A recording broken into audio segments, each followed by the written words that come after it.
Oh! Lorsqu'incessamment tant de caprices noirs s'impriment à la rame,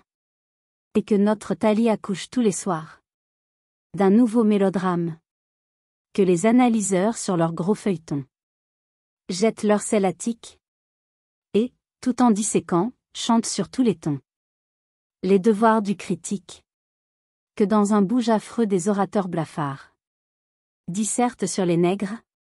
que l'actrice en haillons étale tous ses fards sur ses ossements maigres, qu'au bout d'un pont très lourd 300 provinciaux, tout altérés de lucre, discutent gravement des termes si hauts sur l'avenir du sucre, que de piètres phébus au regard indigo flattent leurs muses viles, encensent d'Henry, jugent Victor Hugo, et font du vaudeville, lorsque de vieux rimeurs fatiguent l'aquilon de strophes chevillées, que sans nulle vergogne on expose au salon des femmes habillées,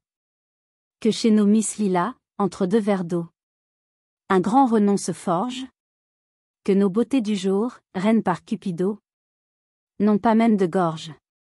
qu'entre des arbres peints, à ce vieil opéra, dont on dit tant de choses, les fruits du cotonnier qu'un lord anglais paiera, dans son maillot rose, que ne puis-je, au Paris, vieille ville aux abois, te fuir d'un pas agile,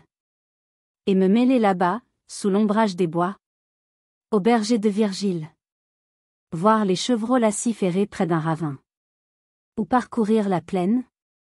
et, comme Nasilus, rencontrer, pris de vin, le bon homme Silène,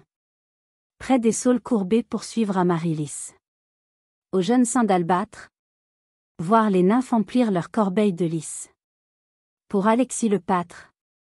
dans les gazons fleuris, au murmure de l'eau,